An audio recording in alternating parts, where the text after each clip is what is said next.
So at the end of turn 3, the Germans have progressed along this line and along to here, but they haven't crossed this street yet.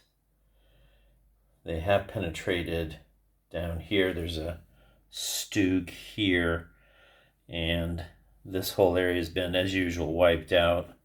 Hero got killed. Heavy machine gun there. They were trying to get out, but they didn't make it.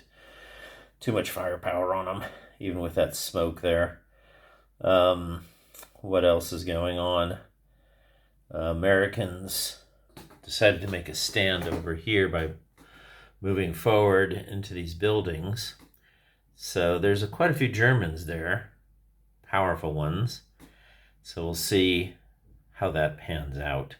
I've moved the armored support for that area, though. It's gone away. I've got one tank running this way. The other Stug is there.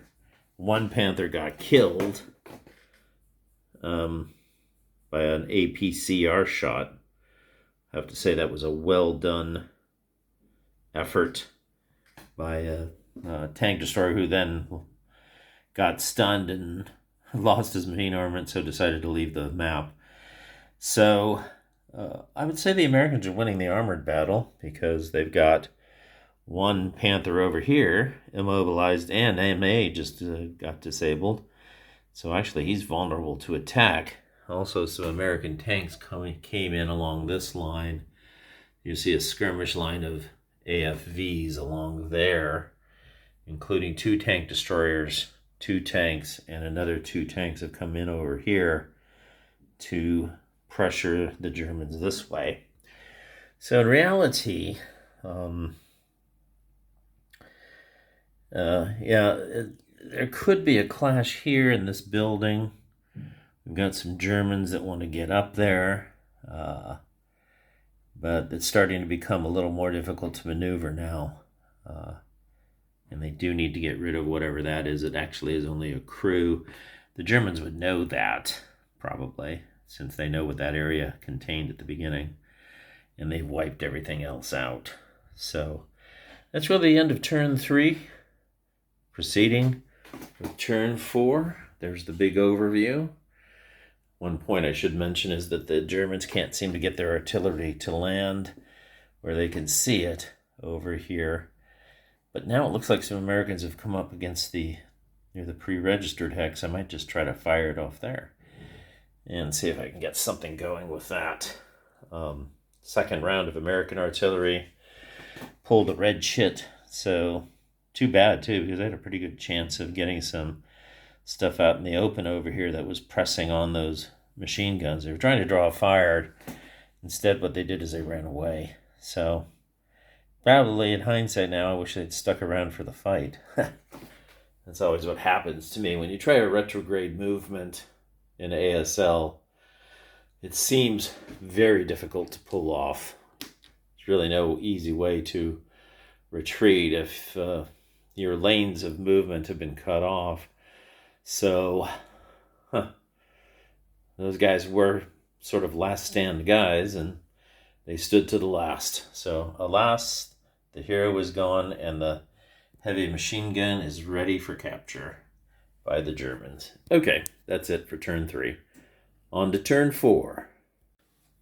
Okay, so this is the end of turn 4 for the Germans, and I think we can make an assessment that these rules work pretty well. The main things I wanted to test were no VBM movement to try to pin the Americans, and using hunker down and no skulking.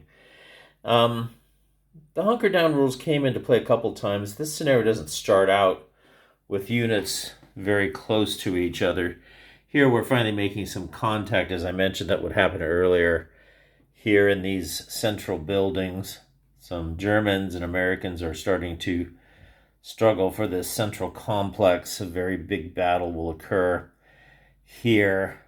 So here the skulking rules would come more into play, but I've played them a couple times. They seem to work pretty well. it's just easy to forget that you need to put a skulking marker after you've left a hex that would be vulnerable to attack.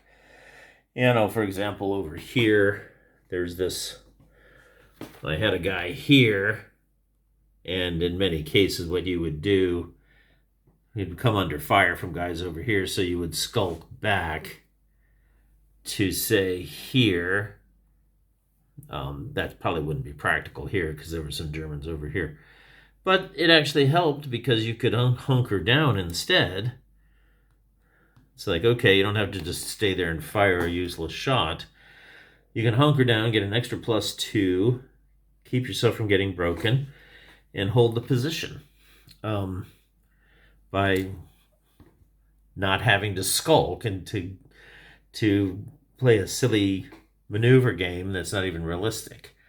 So, of course, we can always debate what's realistic or not in the game like this, but I liked it. I liked how it played.